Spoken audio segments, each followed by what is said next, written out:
Hey everybody, it's Tuesday, it's election day. You guys are at home, so watch this video. Obviously, it's the same thing. This is day 4 on these 4-step equations. We are, again, going to look at that whole sheet, that distribute, combine like terms, remove the extra variable. That's the step we're not going to do today. But the other 4 steps will be on there. And then get rid of remove what's added subtracted to the variable, remove what is multiplied divided to the variable. We're going to go in that particular order. So we say the same thing. Can we distribute? And yes, in this particular problem, we can distribute. It's right here. It's this part of it is the distribute part. So we're going to take our indicators, our little organizers there. We're going to put those on. I need to see those. We'll do this part. 5 times 2 is 10. And together they have a p. And then I'll do that one, which is 5 times -1, which is -5. We'll say the equals down. We'll bring the 81 down. We'll bring the 6 down. By the way, we need an operation in here. Since 10 is positive, we'll make it a plus. Alrighty, so distribute and combine. That's the second one. So we're going to combine like terms in this next step. Remember, we're not looking at any of this crap up top. That's gone. It's done. It's over with. All we're looking at is this part of the problem. So we have the 6 and the -5 are like terms because they do not have a variable. 6 is not the same as 10. 10 has a p. 5 is not the same as 10 because it doesn't have a p. So there we go. Those are our like terms. There's nothing on this side that we can combine. There's nothing over here but 81. So 6 plus -5 is 1. We bring down the plus 10p equals and 81.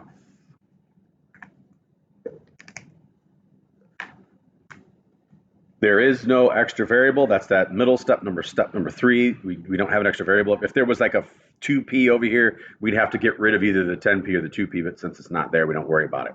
Now, once again, the easiest way to find out what's added or subtracted to the variable is to cover up the number and the variable that are connected, and that's right there. So it's the 1. And in front of that 1 is a +1, so we're going to subtract 1. We don't look behind it, because if that was a negative there, that would be to the 10 and not to the 1. So our opposite operations disappear. We are left with 10p, and 81 minus 1 is 80. And then the reason that we leave that is because we know that the very last step we're going to do is the division part or the multiplication, but it depends. If we're stuck with a fraction at the end, then we're going to have to multiply by its reciprocal. So p equals an 80 divided by 10 is 8.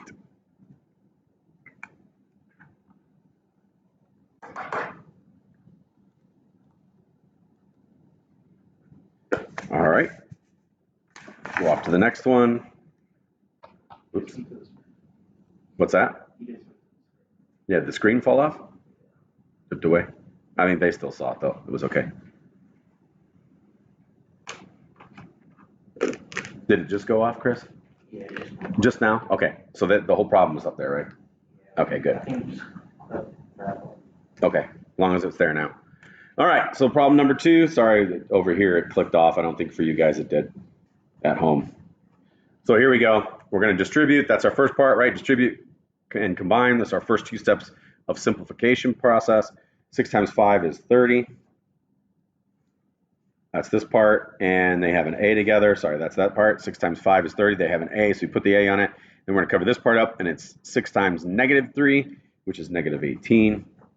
And, of course, we just bring everything else down. And we worry about these numbers now. And the numbers up top are gone, or we're not worried about them. Then it's distribute. So it's distribute, combine like terms. Here we go. This does not have a variable. This does not have a variable. They're constants, so they will go ahead and add together. So that -30a will go ahead and come down. -18 plus 5 ends up being, what, -13? And we bring everything else down. There is no extra variable, so we skip that step, and then we go to what's added or subtracted. Again, I see that 30 is connected to that a. I'm going to cover up the variable.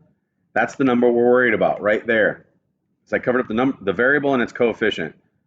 So I'm going to add 13. You can clearly see that if you use your finger or your pencil or something to cover it up. You can see it. So our opposite operations disappear. We're left with 30a. Whoops. And 137 plus 13, that's 10, 3, 4, 5, 150. Should be.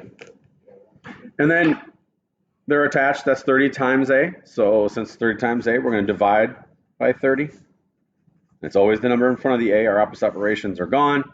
We're left with that A, and 150 divided by 30 is 5.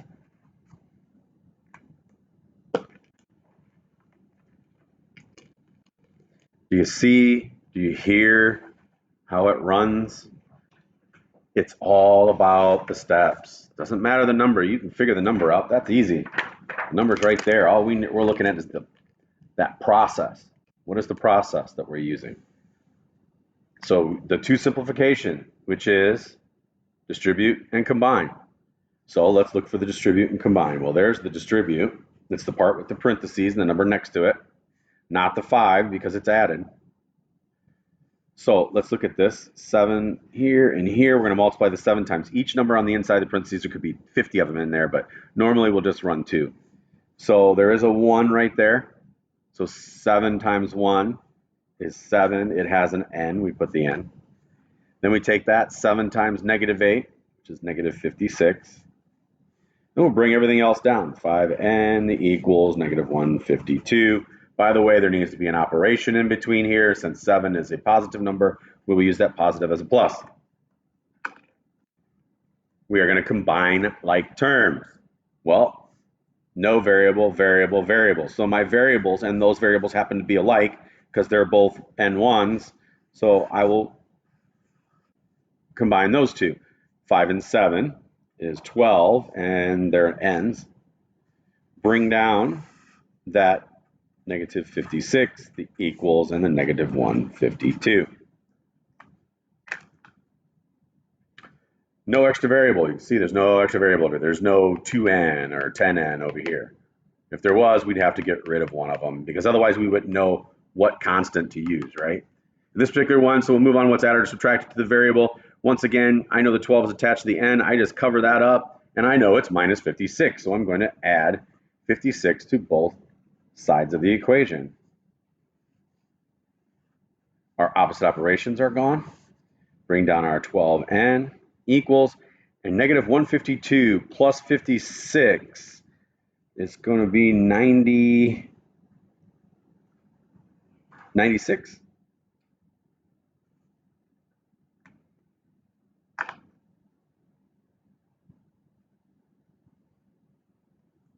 Yes?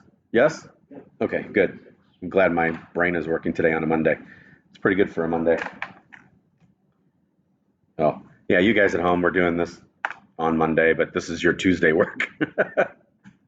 All right, so we're going to go ahead and divide then the last step, divide both sides by negative 12. Make sure we're doing the same thing on both sides. Some of you guys, somebody at home was adding on one side, subtracting on the other. You can't do that. It's got to be the same thing. It'd be like lifting weights and throwing 50 pounds on one side and taking 50 pounds off on the other side.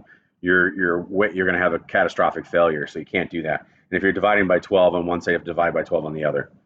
Okay, that's that. Those last 3 steps. These are separate sides for simplification. This is just making it simple. This is the actual operations part. So our opposite operations times 12 and divided by 12 are gone. We're left with the n, and 96 divided by 12, negative 8. Excellent. All right, that was Tuesday work again. I didn't want to confuse you because it's Tuesday work that I did on Monday. Either way, this will be posted. I'm going to set it up to be posted early. So normally it would post at 9. I'm probably going to post it at. Actually, I'll post it at class time just for you guys in case you want to work on it. I don't know how many will be up at that time, but it'll be there, and I'll be available all day tomorrow. Email me and we can get on Google Meets. Otherwise, I'll be on it about 1:50. All right, have a good one.